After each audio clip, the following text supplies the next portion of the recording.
Halo, Assalamualaikum Sobat MI dan Mappers. Wah, ini udah ada sekitar 18 orang yang nonton, 19. Ini kita tunggu sampai sekitar 20-an kali ya buat mulai. Hai Kak Fatan, kita udah kedatangan moderator pada hari ini, yaitu ada Kak Fatan. Oke, Halo Kak hai. Oli. Halo Kak Fatan. Udah 20 nih, kita mulai aja kali ya. Assalamualaikum warahmatullahi wabarakatuh. Halo Sobat MI dan Mappers. Alhamdulillah hari ini di hari Kamis kita bisa bertemu lagi di program kolaborasinya Muamalat Institute dan Maple Muamalat, yaitu Discover Your Success a Mile Away, yang dimana di sesi kelima, gak nyangka kita udah di sesi kelima join IG Live bareng Sobat Emi dan Mappers. Kali ini kita akan mengangkat tema yaitu masuk kerja harus jago bicara. Ini buat teman-teman job seeker atau mungkin yang udah jadi karyawan baru. Ini cocok banget temanya buat kalian ikutin sampai nanti selesai IG Live-nya. Dan FYI, program kolaborasi ini ditujukan untuk mempersiapkan Sobat MI dan Mappers untuk sukses baik dalam menggapai karir dan menjalaninya.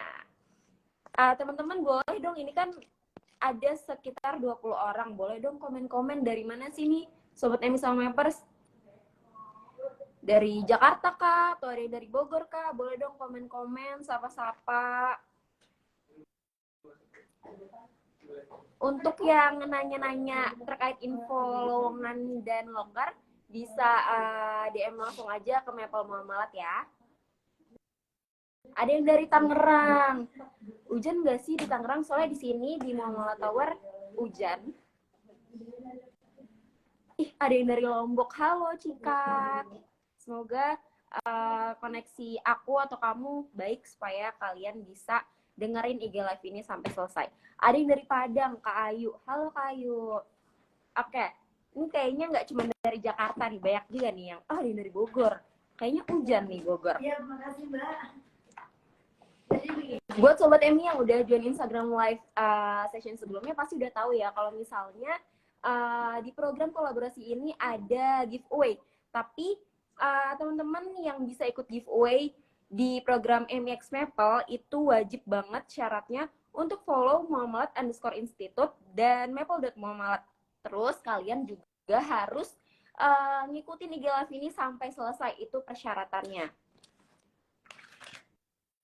Oke, ini giveaway-nya ada beberapa untuk penanya teraktif, untuk Q&A, sama untuk teman-teman yang nyebarin instastory kegiatan kita di IG Live kali ini di instastory masing-masing dari Instagram kalian.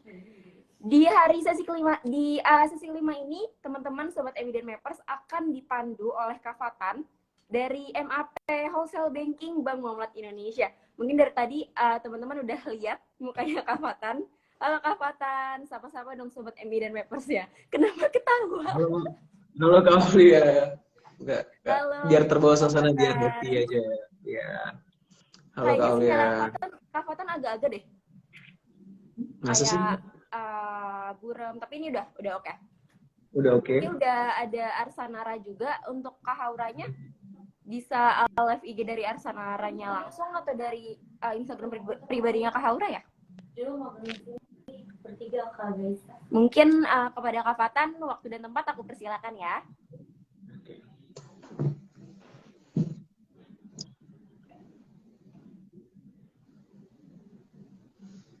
Halo, Assalamualaikum semua. Terima kasih Aulia untuk kesempatannya. Aku Fatan dari MAP Wholesale Banking yang akan membantu sesi kedua dari Discover Your Success a Mile Away, yaitu masuk kerja harus jago bicara. Nah, tanpa berlama-lama lagi nih, mari kita sapa pembicara kita pada hari ini, yaitu Kak Salisa Haura Syarifah, selaku CEO dan sekaligus founder dari Arsanara, atau yang biasa akrab disapai dengan Kak Haura. Halo Kak Haura. Halo, Assalamualaikum teman-teman. Gimana Mbak kabarnya hari ini Mbak? Sehat? Sehat, Alhamdulillah. Luar biasa dan bersemangat karena akan ketemu ngobrol-ngobrol lagi ya sama teman-teman dari Teman-teman MI dan Apple. Maple. Nah, Alhamdulillah sebelumnya IG Live MI sekaligus Maple minggu lalu juga kedatangan Kak Haura nih teman-teman jadi guest ya Kak ya. Nah, tapi hari ini kita akan bahas topik yang agak sedikit berbeda nih, dan lebih menarik tentunya. Mungkin Kak Haura bisa memperkenalkan kembali dan sapa-sapa Sobat MI nih dan Mapers terlebih dahulu. Oke, Assalamualaikum warahmatullahi wabarakatuh. Halo teman-teman MI dan sahabat Maple ya, apa bahasanya? Mapers. Mapers ya, oke, sorry. Teman-teman Mapers, ketemu lagi buat yang udah pernah dengerin sesiku ya. Di pekan lalu, saya Haura, teman-teman. Saya adalah psikolog industri dan organisasi yang mendirikan konsultan psikologi bersama teman-teman saya dari UI, namanya Arsanara Development Partner. Instagramnya @arsanara.id gitu ya. Ini udah join juga sih ya di sebelah saya akunnya Arsanara. Jadi Arsanara ini adalah mungkin yang paling dekat dengan teman-teman keseharian, layanan konseling dengan psikolog gitu ya, layanan tes minat bakat, kita juga ada screening kesehatan mental misalnya, terus kemudian memberikan pelayanan-pelayanan juga untuk HR dan manajemen ya, seperti assessment, training, kelas-kelas pengembangan diri dan sebagainya. Gitu sih Kak Fatan. Nah, boleh tahu nggak sih Kak, untuk menyampaikan komunikasi tulis dalam CV atau motivation letter yang efektif itu bagaimana sih Kak? Oke, ini berarti kita udah masuk ya ke topiknya. Jadi pertanyaannya Kak Fatan tadi berarti lebih ke komunikasi saat kita jadi pelamar ya teman-teman ya. Pelamar kerja, kalau kita menuliskan CV dan juga motivational letter itu adalah dokumen awal yang bisa membuat para rekruter punya penilaian terhadap diri kita. Oke, jadi kalau pertanyaannya gimana yang efektif adalah yang bisa menyampaikan tujuan sesuai dengan goalnya kita gitu. Misalnya kita apply untuk pekerjaan marketing, let's say ya.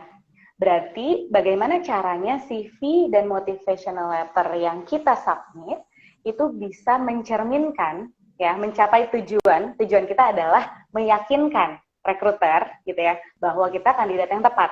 Oke. Jadi definisinya dikunci dulu di situ nih teman-teman, bahwa komunikasi efektif itu adalah yang bisa mencapai tujuan ya. Nah, ketika kita butuh meyakinkan orang lain bahwa kita adalah kandidat yang tepat untuk posisi tertentu, let's say tadi marketing gitu ya, kita harus bisa membuat angle yang meyakinkan bahwa kita berpengalaman atau kita memenuhi kualifikasi untuk menjadi staff marketing misalnya.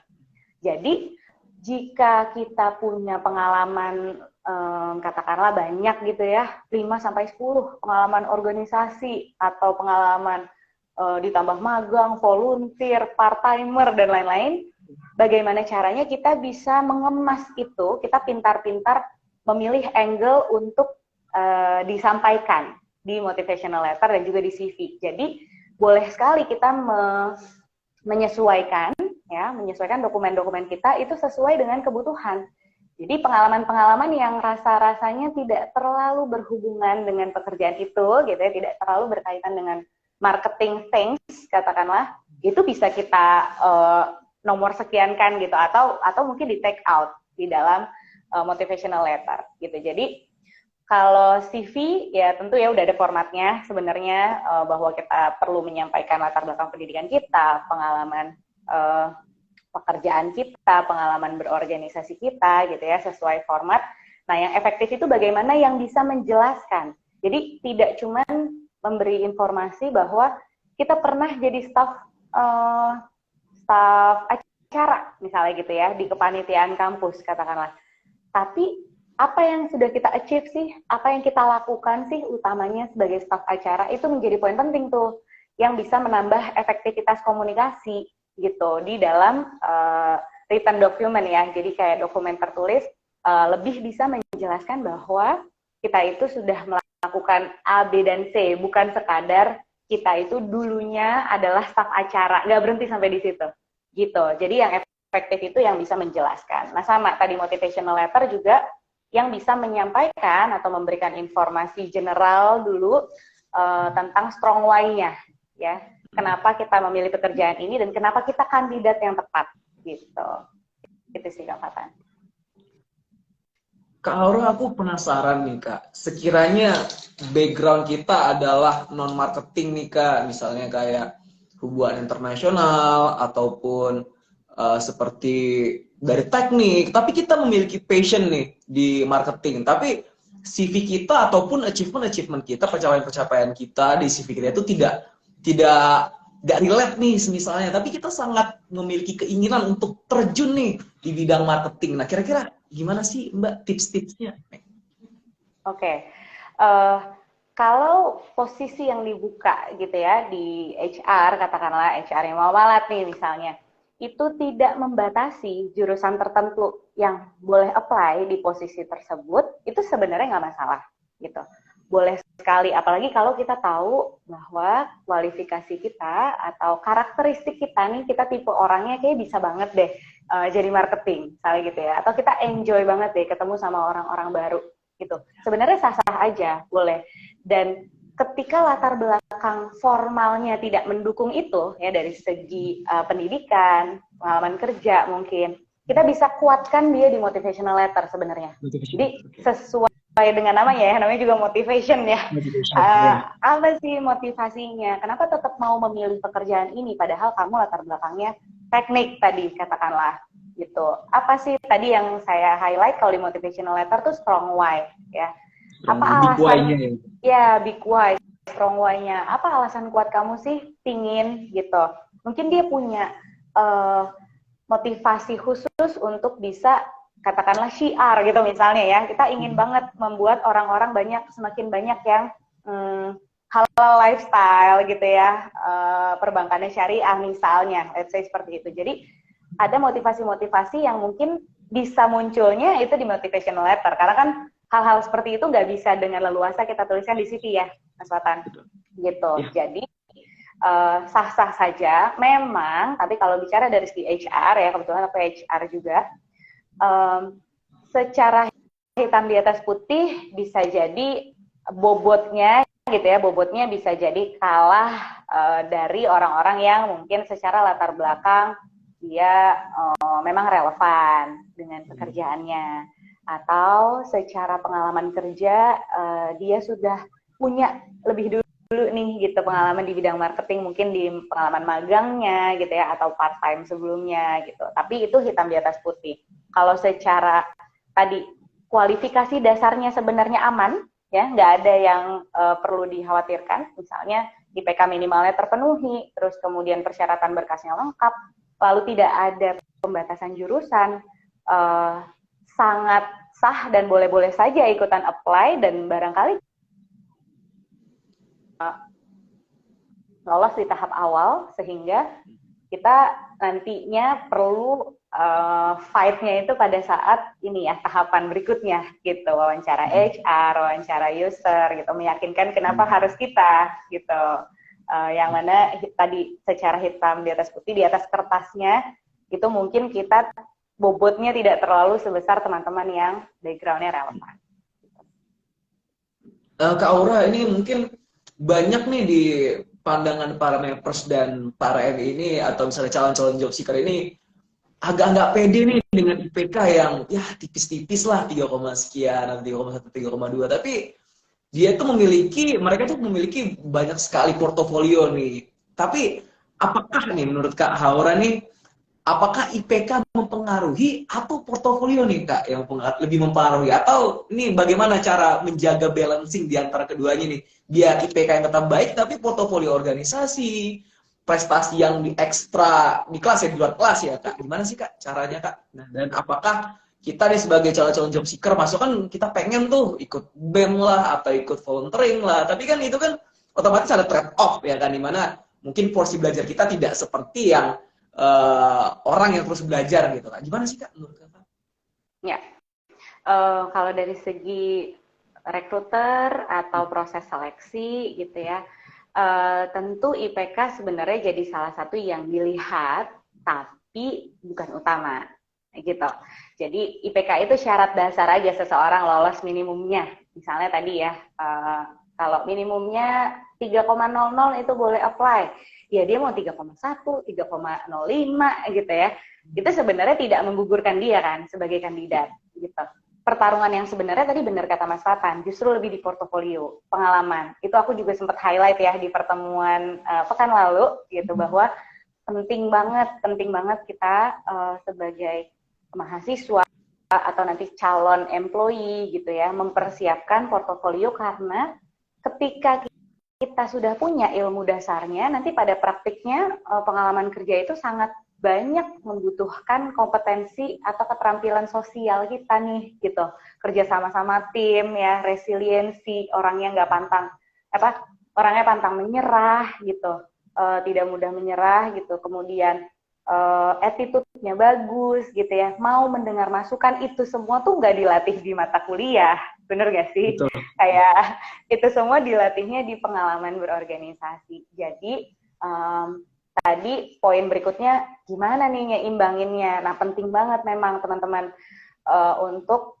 kita punya requirement minimumnya gitu ya, kita kantongin. Jadi jangan nganggep enteng juga perkuliahan, karena itu adalah syarat utama kita untuk bisa lulus gitu ya, bahwa kita punya nilai tertentu, kita punya ijazah dan seterusnya. Karena kalau kita bekerja terutama tadi ya di bidang-bidang yang relevan, itu biasanya untuk jabatan-jabatan spesialis ya, let's say akuntan gitu. Gimana coba kita yang non accounting disuruh ngerjain itu, nggak bakal bisa gitu ya. Tapi harus orang-orang yang memang di bidangnya, atau bidang legal gitu. Kita nggak pernah baca pasal-pasal sebelumnya, tiba-tiba kita di bidang legal gitu, itu akan sulit. Bukan nggak bisa sama sekali, tapi akan sulit. Jadi si keilmuannya ini tetap harus kita jagain tentu. Kalau aku pribadi ya, kalau boleh sharing sedikit, aku pribadi selalu berprinsip sebisa mungkin kalau tidak ada sesuatu yang mendesak, aku nggak akan bolos kuliah gitu ya.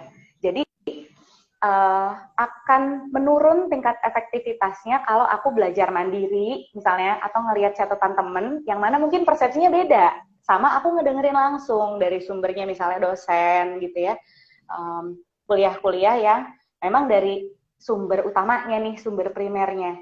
Jadi ketika ada perkuliahan itu manfaatkan seoptimal mungkin supaya habis itu beres utang kita gitu istilahnya, kita bisa lanjut organisasi. Jadi nggak double. Udahlah misalnya kuliahnya nggak masuk, habis itu harus belajar dari catatan teman, belum nanya-nanya ini maksudnya apa gitu ya. Kalau di kelas kan kita bisa nanya sendiri gitu, kita bisa klarifikasi sendiri. Apalagi sekarang nih Mas Watan, banyak banget kan kuliah-kuliah yang jadinya online. Terus kita ngandelin, udahlah santai aja dengerin rekamannya. Sekarang aku tanya, berapa banyak teman-teman yang beneran dengerin rekaman gitu setelah kuliahnya beres? Dikit banget, aku yakin deh gitu. Jadi dikit banget Pak, karena kita merasa ya udahlah gitu, oh ya udahlah ada di buku gitu. Padahal fungsinya pada saat perkuliahan itu kan adalah menjelaskan sesuai konteks, misalnya konteks atau aplikasi gitu ya, pengayaan gitu, kita tetap butuh dengerin itu. Jadi jangan anggap enteng menurutku gitu ya, ketika ada waktu untuk ngerjain tugas, ya itu dikerjain, karena gimana pun juga itu adalah cara untuk kita paham kan apa yang diajarin gitu. Mengerjakan tugas itu kan adalah cara untuk kita mempraktikkan gitu. Nah jadi tetap datang, attend kuliahnya gitu ya, tetap ngerjain tugasnya. Lalu kalau seandainya kita bisa manage waktu dengan baik, mudah-mudahan habis itu bisa dipakai waktunya untuk organisasi gitu. Nah, ini ada beberapa nih yang aku highlight nih, di mana yang pertama, jangan anggap enteng kuliah gitu ya, tetap kita maksimalkan, karena mungkin perkuliahan adalah amanah dari orang tua. Ya kayak bener ya? Betul. Nah, terima kasih banget nih penjelasannya Kak, kita jadi tergambar nih bahwasanya baik perkuliahan ataupun yang prestatif ya, yang sifatnya prestatif, kita terus harus tetap balance nih, baik perkuliahan ataupun di luar perkuliahan. Nah Kak, mungkin nih Kak, ada pertanyaan selanjutnya mungkin Kak ya.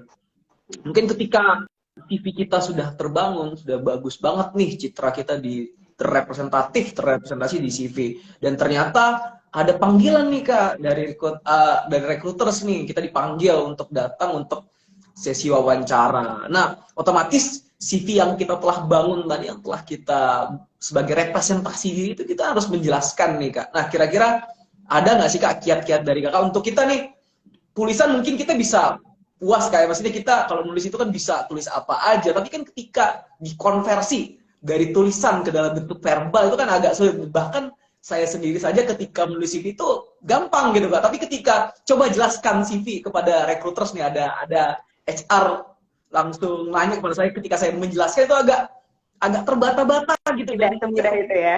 Iya, tidak seberani ketika menulis Kak ya. Namanya plus 62 kayak menulis lebih gampang daripada berbicara Kak. Mungkin dari Kak Aura boleh dibagikan tipsnya bagaimana kita supaya pede nih dengan CV kita nih, CV kita nih. Jadi apa yang telah kita bangun, portofolio, historical kita, ataupun apa yang telah kita effort yang telah kita lakukan beberapa tahun ke belakang, bulan ke belakang, yang membuat kita menjadi seperti ini, tapi kita ketika wawancara kita bisa benar-benar best effort nih. Kita bisa menunjukkan apa ya bahasa ya, lebih nilai-nilai saya lebih apa ya, lebih kita bisa menunjukkan taring kita nih, wah di depan recruiters bahwasanya saya qualified untuk posisi ini. Boleh Kak diceritain? Oke. Mungkin aku mau nanya balik dulu sedikit ya, Kak Fatan.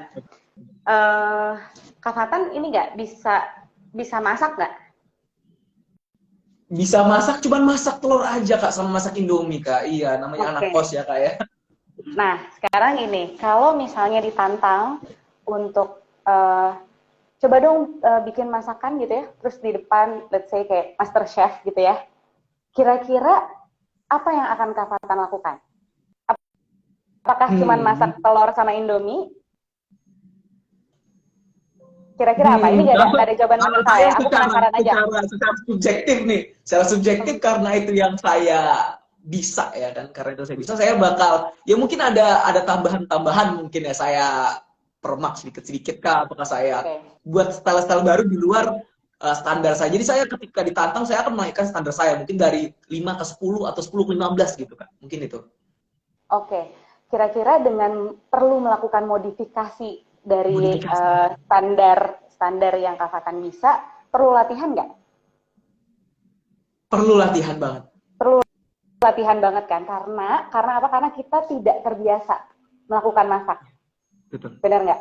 Sama, poinnya sama. Ini berlaku untuk semua. Gak cuma mewawancara sebenarnya. Kita adalah orang yang misalnya selama kerja kelompok, jarang banget kedapatan atau jarang banget ngambil porsi yang presentasi. Misalnya gitu. Once kita harus, let's say ya, sidang skripsi, itu kan kita sendirian ya, gak berkelompok. Kita presentasi sendiri. Deg-degannya parah banget. Tapi latihan nggak? Kemungkinan besar latihan kan? Kemungkinan besar latihan. Kita tahu ada waktu yang terbatas gitu ya. Kita tahu bahwa nanti mungkin akan di drilling atau ditanya-tanya yang susah gitu ya. Nah, jadi kuncinya kalau kita memang gak biasa tadi deg-degan dan sebagainya, latihan itu perlu dan itu berlaku untuk apapun sebenarnya. Bagi orang-orang yang gak terbiasa. Karena gak semua orang tadi mudah menjelaskan apa yang ada di tulisan. Itu dua keterampilan yang berbeda. Komunikasi tertulis sama komunikasi lisan. Sama-sama butuh diasah gitu loh. Jadi tipsnya apa? Yang pertama, ini kunci ya. Yang pertama, jangan pernah menuliskan sesuatu di CV yang tidak sesuai dengan kenyataan. Itu yang pertama. Ketika ditanya, disuruh cerita, habislah sudah semua gitu ya. Kita nggak bisa jelasin gitu. Mau ngarang sampai mana nanti HR atau usernya ngejer atau nanya, kita akan terbata-bata dan nggak pede karena itu bukan real story kita. Itu pertama. Jadi prinsip CV itu harus jujur apa adanya. Itu adalah kunci awal untuk kita bisa mengkomunikasikannya. Masa iya kita nggak bisa nyeritain pengalaman yang emang sudah kita laluin? Orang kita kalau ngobrol sama temen di tongkrongan aja bisa kan cerita kemarin banget. Iya, di tongkrongan bisa. Jadi modal dasarnya itu ya, modal dasarnya itu kan bahwa itu adalah our real stories gitu. Itu benar-benar cerita kita, itu benar-benar pengalaman kita. Itu pertama. Yang kedua tadi, balik ke pertanyaanku soal masak atau analogiku soal masak ya, latihan. Kayak aku pribadi begitu mau menjelang pernikahan nih kayak berlaku ke semua perempuan ya. Kayak gimana nih nanti suami mau dikasih makan apa, karena sehari-harinya jarang masak kan, anak kosan, kerja pula, seringnya beli pasti, anak Jabodetabek mungkin udah kayak gitu deh kehidupannya, kota-kota besar. Jadi pasti menjelang kewajiban kita sebagai istri paling enggak bisa masak deh selain Indomie gitu ya. Paling enggak bisa masak deh selain telur. Di Korea Selatan. Ya pasti kita latihan, nggak mungkin tiba-tiba kita mau nyuguhin sesuatu ke orang yang rasanya kita nggak yakin juga ini gimana ya bisa dimakan atau enggak. Gitu loh. Jadi latihan. Latihannya kayak gimana? Boleh banget ngundang temen yang memang kita nyaman dulu ya. Kadang yang bikin tambah deg-degan itu adalah kalau orangnya ini kita nggak kenal gitu ya. Dan itu kan yang terjadi pada saat wawancara. Kita tuh sebenarnya nggak kenal sama rekruternya gitu kan. Jadi kita bisa latihan dulu bertingkat sama teman yang kita kenal misalnya. Terus kalau seandainya kita punya waktu dan punya koneksi, kita bisa tuh minta ajarin kulo nuwun mungkin ke senior yang sudah diterima di kantor itu, bisa loh. Kayak coba dong Kak gitu ya, manfaatkan networkingnya. Dulu, ini real story ya, temanku bukan terlalu teman dekat, tapi kita satu sekolahan gitu ya, dulu satu SMA. Dia mau wawancara PNS atau BUMN gitu ya, pokoknya pemerintahan, lembaga pemerintahan, dan dia tahu saya sedang mengambil kuliah profesi psikolog gitu. Dia benar-benar minta tolong di drill gitu, minta tolong, minta bantuannya untuk nge-coach dia gitu. Itu kan konkret banget ya effortnya gitu, sampai segitunya dia minta tolong supaya bisa di-coach istilahnya sama orang yang tahu lah konteksnya wawancara kerja itu seperti apa. Pertanyaan apa sih yang diharapkan kalau orang menjawab wawancara kerja, kayak gitu. Dan alhamdulillah aku ya dengan senang hati menyambut, toh juga dia baik-baik mintanya, waktunya juga kebetulan lagi ada, dan alhamdulillah lolos gitu. Jadi bukan berarti pasti ini gara-gara latihan, kalau nggak latihan nggak lolos, belum tentu ya, karena multifaktor. Tapi itu adalah journey yang dia lalui, journey upaya konkret yang dia lalui untuk lebih siap wawancaranya, gitu. Jadi latihan itu bisa self practice ya, latihan di cermin, latihan di sini nih. Kan sekarang bisa ya IG live tanpa publish gitu, bisa mandiri, udah bisa tuh nge-zoom pribadi. Jadi kita lihat mimik wajah kita seperti apa, kita bisa record juga bahkan, ya kan? Kita bisa ulang lagi, tadi jawabnya benar apa enggak ya, kedengerannya enak atau enggak ya, gitu. Nah, jadi kita bisa sekali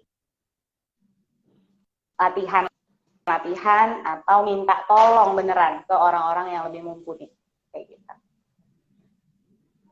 Oke, Kak.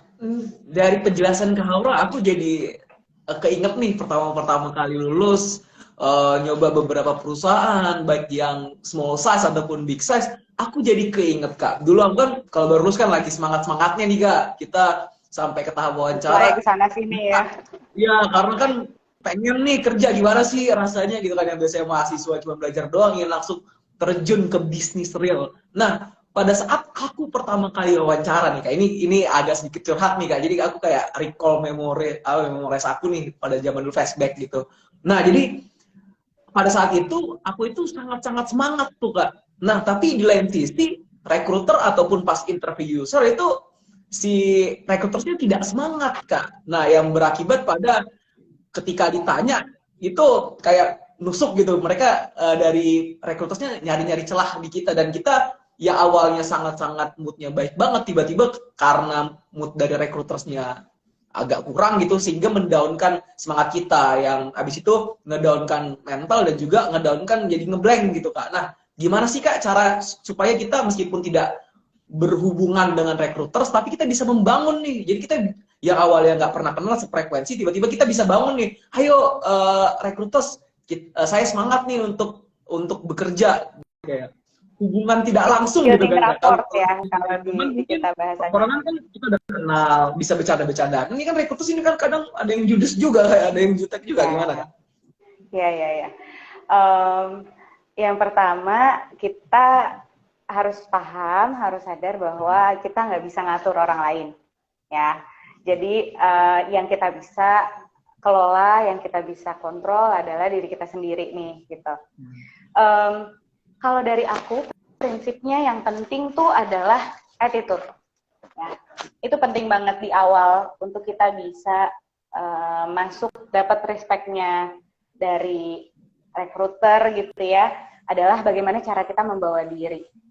Bayangin aja kalau ke pihak baru, jadi misalnya penguji skripsi, bukan pembimbing ya, penguji skripsi, adalah orang yang jarang interaksi intens sama kita kan, gitu. Betul sekali. Kira-kira kita sikapnya akan gimana sih ke beliau, gitu.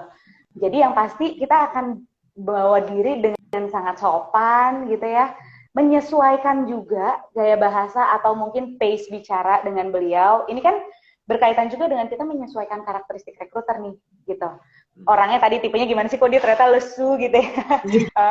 Kita ngomongnya udah energetik, semangat terus, tapi dia kayak dia slow aja gitu ya. Nah, itu jangan sampai membuat kita jadi kayak motivasinya down. Menurutku bukan tentang motivasi, tapi soal menyesuaikan gaya bahasa. Tadi bayangin kayak kita mau ngasih skripsi kita ke penguji gitu. Jadi kan kita nyesuaiin juga gaya bahasanya ya. Ini orang yang emang pace ngomongnya juga cepet kah gitu ya. Jadi mungkin kita juga nggak boleh bertele-tele kalau ngomong sama beliau. Atau mungkin yang unggah-ungguh sekali, kita mesti pelan-pelan bawa dirinya. Karena yang namanya rekruter kita nggak pernah tahu dia generasi apa gitu ya. Dia posisinya apa di kantor, ya kan? Jadi itu tuh soal bawa diri teman-teman. Kayak kita mau masuk ke rumah orang gitu ya. Nah kita bayangin tuh apa aja sih biasanya ya yang kita omongin gitu kalau baru ketemu sama orang yang baru kita kenal atau kita baru ketemu gitu. Jadi pasti kita membawa diri, memperkenalkan diri, tetap dengan yakin gitu. Jadi tadi si energinya itu kita simpan mungkin dalam bentuk yang berbeda aja. Kalau yang tadi diomongin sama Mas Fatan itu kan cara ya, the way. Kayak yang satu mungkin udah berapi-api cara ngomongnya, oh rekruternya ternyata enggak. Mungkin kita perlu turunkan sedikit gitu ya, supaya tidak terlalu ekstrem perbedaannya, tapi bukan juga akhirnya kehilangan jati diri kita, enggak tentunya gitu. Cuman kita perlu nyesuaikan dengan lawan bicara gitu. Barangkali beliau tipe orangnya, kita bisa lihat juga, dia kalau ngomong tuh cepet-cepet atau enggak ya gitu. Atau dia butuh yang pelan-pelan, seperti itu sih. Karena itu semua bagian dari non-verbal communication ya, soal tempo, nada bicara, intonasi, diksi gitu, mimik wajah dan sebagainya. Jadi benar-benar menurut aku sih bayangin aja bahwa itu tempat baru gitu ya, it's okay, kita perlu building rapport tetap dengan sopan santun, yang penting itu the way-nya, yang penting itu attitude gitu. Kalaupun mereka mau tetap pasang wajah galak sampai akhir gitu ya, ya mungkin itu antara emang kepribadiannya seperti itu orangnya dan kita nggak bisa apa-apain juga.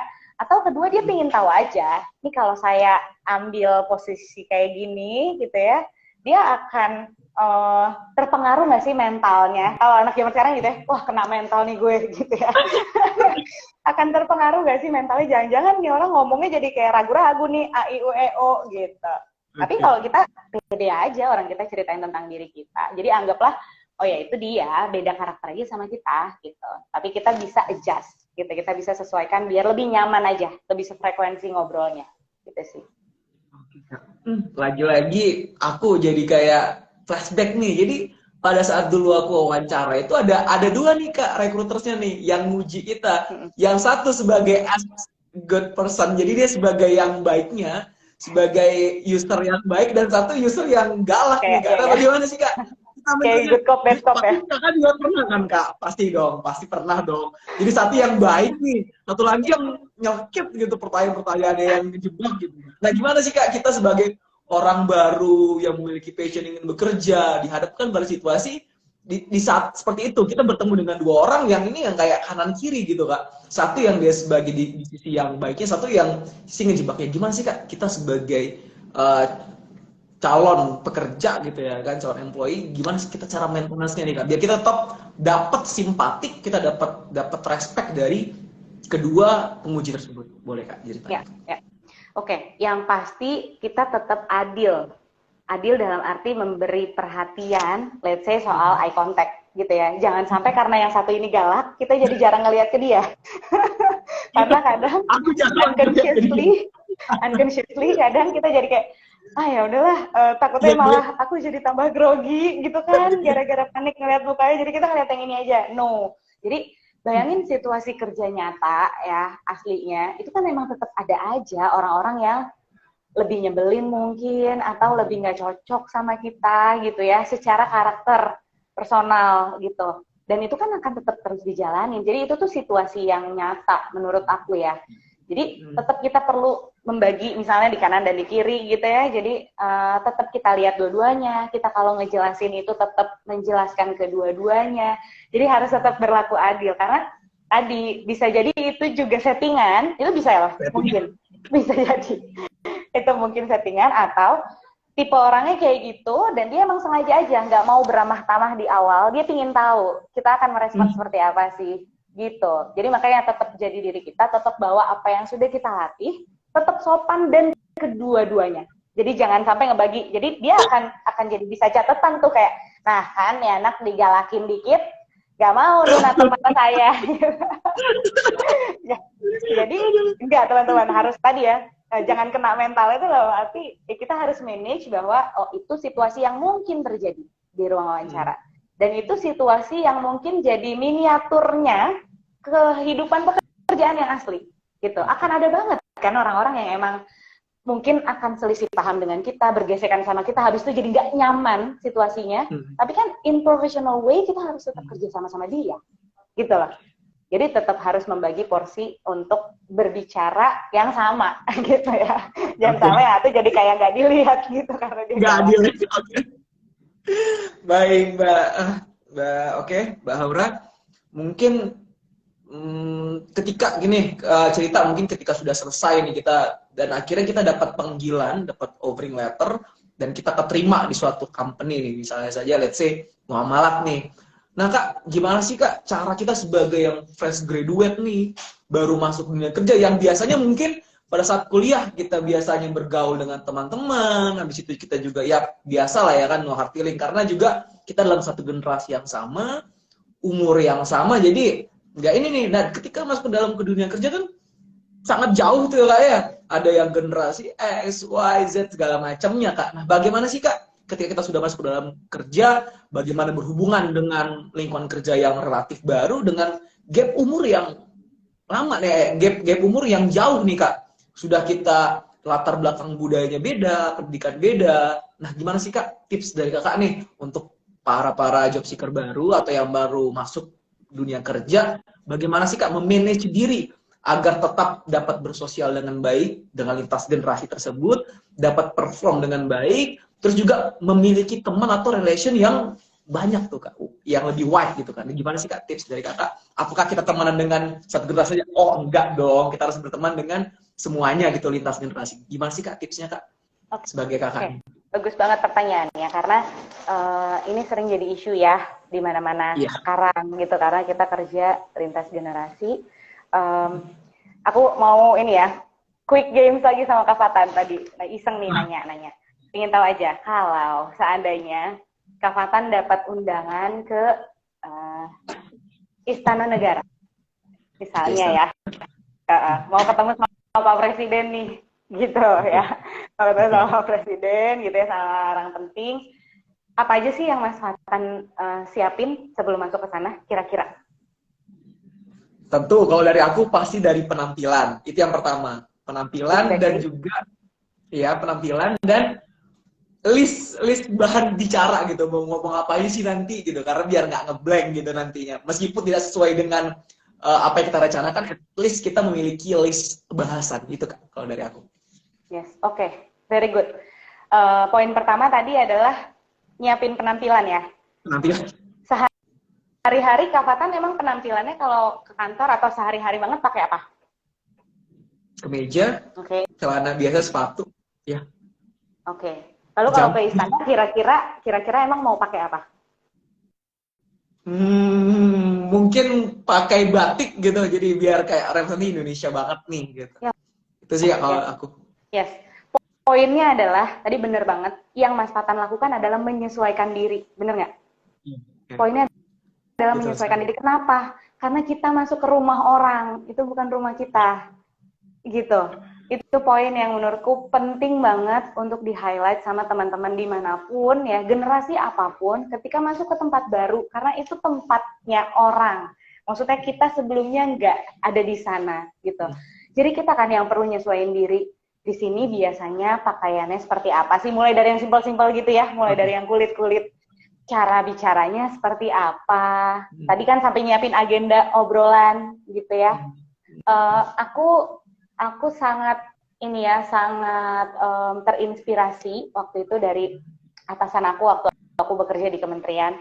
Beliau kalau mau bertemu dengan orang baru, misalnya lagi ada meeting terus mengundang pihak luar, beliau selalu bawa catatan kecil untuk nulis siapa saja nama orang-orang yang meeting dengan beliau, supaya nggak salah panggil nama. Dan itu aku lakukan akhirnya gitu ya, ketika memang dalam konteks-konteks pertemuan yang formal atau informal dengan orang lain, karena ketika orang lain disebut namanya dengan benar, itu akan memberikan respect di awal tuh, bahwa orang ini care sama kita, berusaha mempelajari siapa kita, gitu ya. Dia ini siapa, jabatannya apa, dari mana, gitu. Jadi perlu teman-teman garis bawahi bahwa yang bertamu tuh kita, gitu ya, di awal. Jadi kita dong yang nyesuaiin diri, nggak bisa kita bawa budaya kita yang biasa sehari-hari, ya misalnya Mas Fatan kalau sehari-harinya misalnya celananya chino gitu ya, tapi ke Istana Negara kira-kira tetap chino apa cari celana bahan deh gitu ya, tadi kan pakai batik deh, ya kan? Jadi atau sepatunya ada yang resmian dikit nggak nih gitu ya, jangan yang keker banget deh ya, tikus banget gitu misalnya. Jadi poinnya adalah itu logis banget, yang nyesuaiin diri kan kita, karena kita diundang ke rumah orang gitu, sama. Jadi masuk kerja, baru masuk bertamu gitu ya, ya tentu kita bayangannya adalah kita nyesuaiin ini gimana sih di kantor, bukan aku kayak gini, please terima aku apa adanya gitu ya, bukan gitu guys prinsipnya ya. Jadi itu kita akan kelawan arus kalau kayak gitu, kita akan istilahnya nyari perkara tuh di awal-awal ya, minta dipanggil, minta diliatin, minta diomongin gitu. Jadi kalau kita mau building environment yang nyaman dari awal, ya kita adjustment-nya juga harus ya sopan santun, menyesuaikan diri gitu. Kedua, tadi ya, inget-inget nama. Banyak orang bilang, aduh aku susah banget ngafalin nama. Oke, nggak usah dihafalin. Let's write it, gitu. Catat aja, gitu. Catat namanya. Aku kalau magang ke tempat baru, dulu aku kebetulan magang juga di Mamalat, gitu ya. Aku catat, ini siapa, beliau itu jabatannya apa, gitu ya, dari divisi mana, gitu. Jadi once aku habis ngobrol, terus kenalan sama banyak orang, habis aku catat, terus kita biasanya balik lagi ngobrol sama teman-teman kita. Tadi siapa ya namanya? Gitu loh. Kita tuh biasanya kayak gitu. Sorry banget, tadi siapa sih Pak? Siapa namanya? Gitu. Nah, kita nggak perlu ada momen-momen itu karena kita udah nyatet sendiri. Gitu loh, teman-teman. Ya, jadi next time, in the next day, kita bisa banget tuh. Oh, oke, Pak yang di sebelah sini gitu ya. Emang kita berusaha menghafal dan pagi-pagi kita bisa sapa. Gitu. Pagi, Pak. Siapa? Gitu. Nah, itu adalah sopan santun pegawai baru gitu ya menurutku. Jadi jangan juga tadi yang memilah-milih berteman, karena apa? Kita nggak pernah tahu teman kita stay sampai berapa lama di sana. Kalau kita temenannya sama dia doang, nggak taunya let's say ada urusan lalu teman kita resign gitu ya. Terus kita sama siapa? Kita kayak merasa aduh nggak kenal lagi sama Pak ini sama Bu itu karena dari kemarin nggak ngobrol, begitu teman kita resign, kita mati gaya gitu. Enggak dong, temenan justru sama siapa aja tentunya gitu. Tadi yang penting menyesuaikan diri, poinnya itu. Baik Kak Haura, terima kasih banget nih Kak. Jadi aku dapat banyak sekali masukan, dapat sekali banyak wawasan yang baru-baru nih. Jadi gimana nih mengenai bagaimana membangun CV tadi, terus juga membangun balancing nih antara perkuliahan dan juga prestasi. Terus juga ketika kita wawancara kita harus menjaga attitude kita nih supaya kita dapat respect dari recruiters ataupun dari usernya. Nah, dan yang terakhir nih ketika kita dapat di tempat kerja, kita tidak boleh pilih-pilih, kita harus berteman dengan siapa saja. Ya, at least kalau misalnya kita tidak hafal, kita susah menghafal nama, kita tulis namanya. Aduh, terima kasih banget Kak Haura atas banyak sekali masukannya kepada kita semua, MI dan juga Mappers. Mungkin aku kembalikan ke Aulia. Terima kasih, Kak Laura. Thank you juga, Kak Fatan.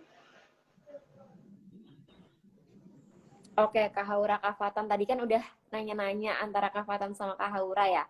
Nah, tapi Sobat Emi sama Mapers nih di question box juga banyak kayak nanya-nanya, boleh nggak kita ambil dua pertanyaan untuk Boleh. ditanya ke Kak Haura ya. Mungkin Sip. ini ada dari Hajar Black 92. Kak, gimana sih cara mengasah public speaking kita biar nggak belibet dan mudah dipahami pas ngomong? Karena sejujurnya aku kalau ngomong biasa juga kayaknya biasa-biasa aja gitu, Kak. Tapi kenapa kalau ngomong di depan tuh kayak tiba-tiba kebelibet atau typo? Itu gimana sih, Kak, cara mengatasinya? Yes, bagus banget pertanyaannya. Thank you yang udah bertanya. Karena ini dialami oleh banyak orang juga, ya. Betul, Kak. Jadi public speaking itu good news-nya adalah skill, ya. Jadi skill itu bisa dilatih. Jadi bukan kita bisa bilang, aku emang nggak bisa deh kalau ngomong kayak gitu, ngomong depan umum aku emang nggak bisa, gitu ya. Bukan nggak bisa, tapi belum mungkin, gitu ya.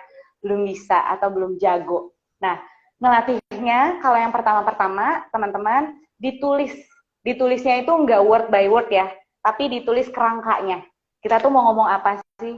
Kalau teman-teman mungkin suka YouTubean gitu ya, ngeliat atau tahu behind the scene dari komika ya, stand up comedian, itu mereka bisa ngelucu dengan punchline kayak gitu tuh karena ditulis gitu. Tentunya nggak bisa tuh instan kayak gitu ya. Mungkin ada yang impromptu, cuman basicnya skillnya itu dari menulis gitu ya. Nah kemudian setelah ditulis yang tadi kita udah bahas tuh sama Kak Fatan, dilatih.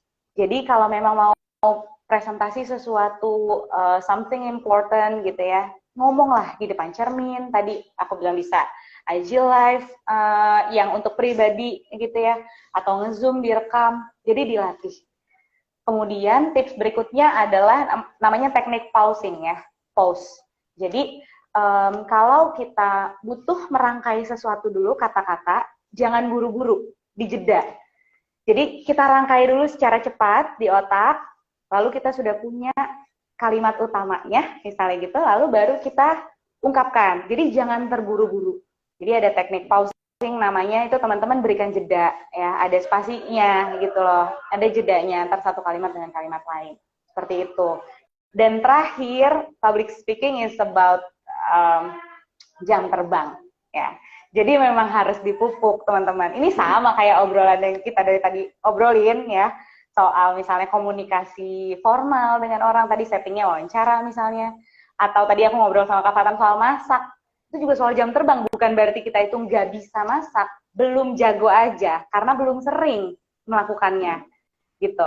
Jadi FYI misalnya, aku sekarang gitu ya, biasa menjadi narasumber katakanlah atau biasa sharing seperti ini, itu praktik yang aku lakukan untuk bicara di depan umum itu dari SMP gitu. Jadi nggak bisa setahun 2 tahun. Aku SMP tuh ikutan kayak speech contest ya, pemilihan dai cilik kayak gitu-gitulah. Terus habis itu lomba news anchor, jadi pembaca berita. Memang hal-hal yang bicara di depan umum gitu. Kemudian berorganisasi itu kan kita rapat ya, jadi menyampaikan ideas, gagasan di depan forum, lalu let's say berkarir, jadi ketua apa, wakil ketua apa gitu ya di organisasi, harus pidato lah, harus kasih sambutan lah, kalau kegiatan, dan itu dipupuk gitu, berarti udah berapa tahun ya kalau aku dari SMP gitu, udah lama banget teman-teman gitu.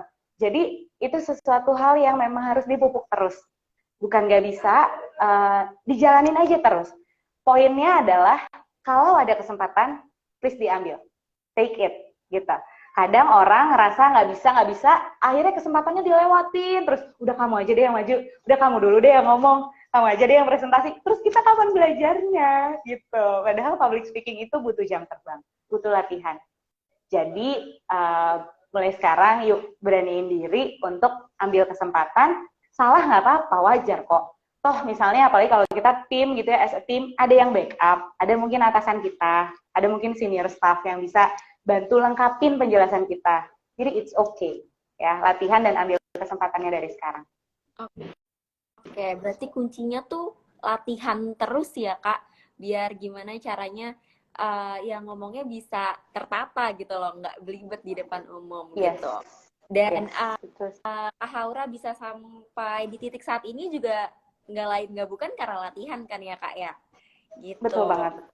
Oke nih, semoga Kak Hajar Black ini bisa mendapat insight baru terkait pertanyaannya tadi. Ini ada lagi nih Kak, satu lagi nih. Dari Kak Rengga Pratama, biasanya kan kita kalau misal berkomunikasi itu identik kayak, lo orangnya ekstrovert, jadi lo bisa ngomong banyak hal di depan umum, kepercayaan diri lo bisa tinggi karena ya lo ekstrovert gitu.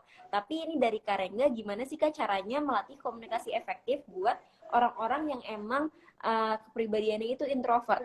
Walaupun introvert, aku percaya bisa sih dia melakukan public speaking. Tapi pasti ada tips-tipsnya. Itu gimana, Kak? Oke. Ini sedikit edukasi ya untuk teman-teman yang lagi nonton. Pertanyaannya juga bagus banget karena mungkin mewakili asumsi banyak orang. Yang pertama, public speaking itu skill, ya, social skill.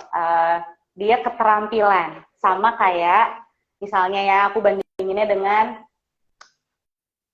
gini deh yang ekstrim. Excel atau keterampilan mendesain pakai aplikasi Canva. Apakah orang yang introvert atau yang ekstrovert yang lebih bisa aplikasi desain? Gak ada jawabannya kan? Karena introvert ataupun ekstrovert, ya harusnya kalau dilatih bisa gitu. Kebayang nggak maksud aku? Kedua, itu soal skill ya. Jadi skill itu butuhnya dilatih. That's why dari tadi nih, 1 jam kita ke belakang ngebahasnya latihan. Atau mungkin kalau mau beneran ikutan training gitu ya, formal training, memang belajar ilmunya gitu. Karena sama kayak kita ngolah data di Excel atau bikin desain pakai Canva, pakai Photoshop sama. Tapi bedanya Excel sama Canva tadi misalnya adalah hard skill, keterampilan teknis. Si public speaking ini karena dia berinteraksi dengan orang lain, maka dia keterampilan sosial atau soft skill. Gitu. Dua-duanya sama-sama dilatih.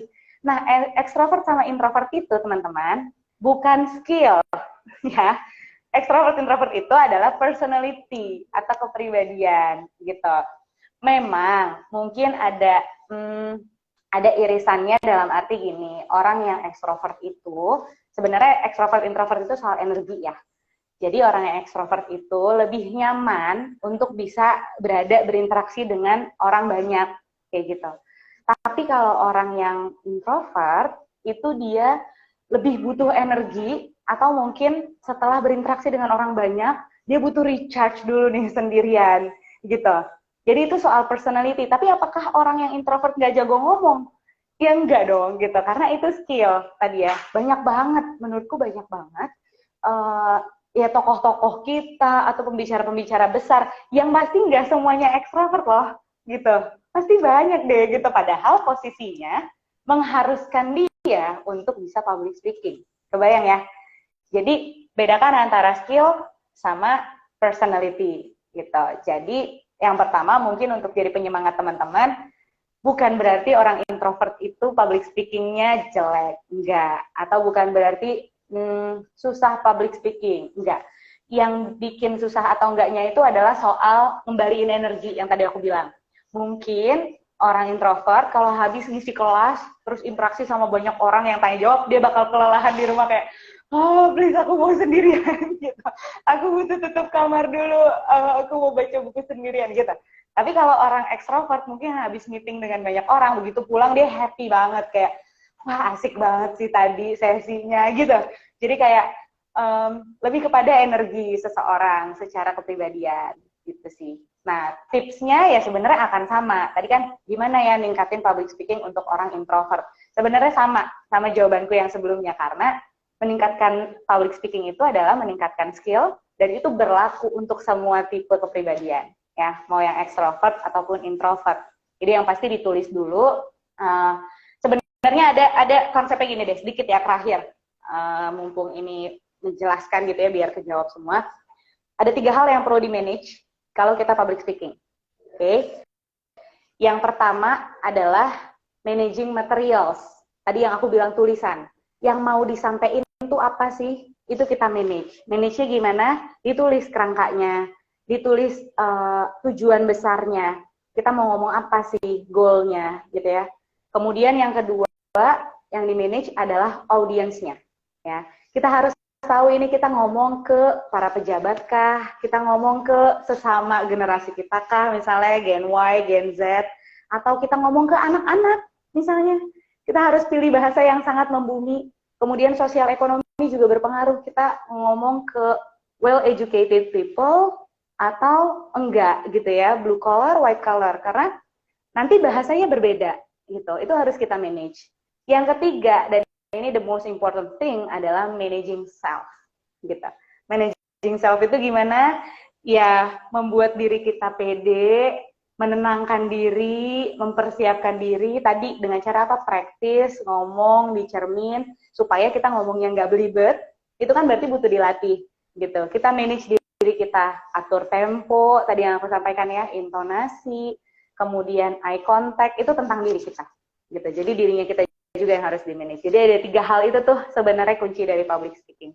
Gitu dari aku, semoga menjelaskan ya teman-teman.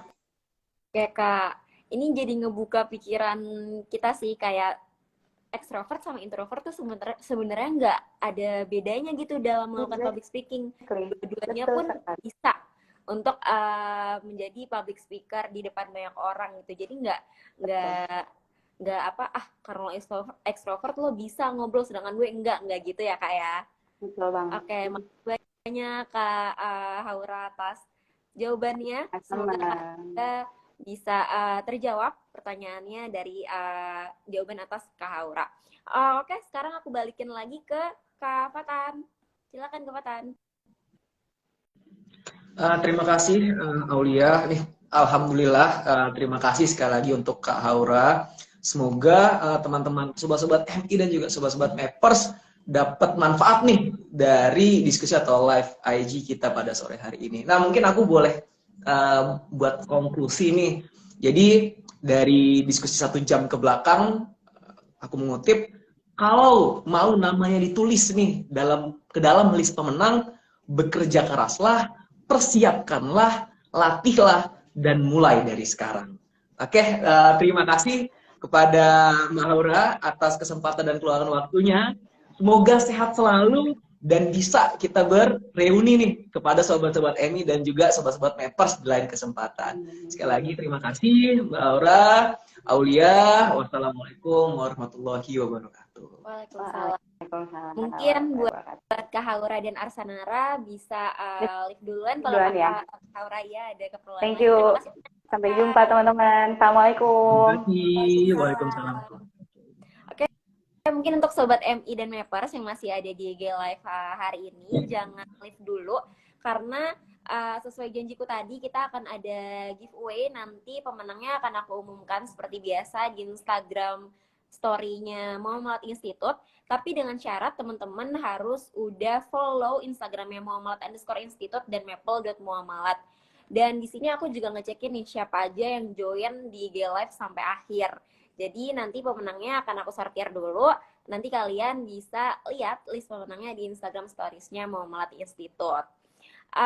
Buat teman-teman di sini juga ada giveaway buat teman-teman yang upload di Instagram Story-nya. Jadi buat teman-teman yang aktif terus nge-screenshot IG Live kita, bisa nih di-share ke Instagram Stories-nya terus nge-tag Muhammad Institute dan Maple Muhammad. Nanti juga kalian akan dapat giveaway dari Muhammad Institute. Gitu. Tadi kan kita udah ngobrol-ngobrol sama Kak Haura, tapi kalau buat teman-teman yang pertanyaannya belum dijawab, bisa langsung aja kunjungin Instagramnya Arsanara. Kalian bisa aja searching Instagramnya Arsanara, nanti bisa DM atau langsung aja ke Instagramnya Kak Haura. Tadi username-nya Salisa. Kalian bisa searching aja, terus kalian bisa DM kalau misalnya mau tanya lebih lanjut. Oke, Kak Fatan, terima kasih sudah menjadi moderator pada hari ini. Mungkin buat Sobat MI dan Mappers yang masih mau kepo-kepoin Kak Fatan nih, karena FYI Kak Fatan ini salah satu peserta MAP Wholesale Banking di Bank Muhammad Indonesia. Mungkin teman-teman yang mau tanya-tanya tentang Infolocker atau mau tanya-tanya tips-tips masuk Bank Muhammad Indonesia, bisa langsung kunjungin aja Instagram atau LinkedIn-nya Kak Fatan. Ya Kak Fatan, boleh ya? Boleh. Mana tuh Kak Instagram sama LinkedIn-nya, bisa dikasih tahu ke Sobat MI dan Mappers? Untuk Instagramnya bisa di Fathan Fikri, untuk LinkedIn-nya bisa di Muhammad Fathan Al Fikri. Oke, jadi gitu, buat Sobat MI dan Mappers yang banyak nanya tentang Infolocker di BMI, boleh nih kalau misalnya mau dapat sharing-sharing ilmu bareng Kak Fatan ya Kak Fatan ya. Oke. Jadi sekian IG Live sesi kelima kita pada hari ini. Masih ada satu IG Live session terakhir. Itu ada di hari Rabu minggu depan dengan guest dan materi atau tema yang lebih oke lagi. Jadi teman-teman stay tune dan lihat flyer yang nantinya akan di-up di Instagramnya Muhammad Institute dan Maple Muhammad. Akhir kata, aku Aulia. Mohon maaf jika ada kesalahan kata. Terima kasih. Wassalamualaikum warahmatullahi wabarakatuh.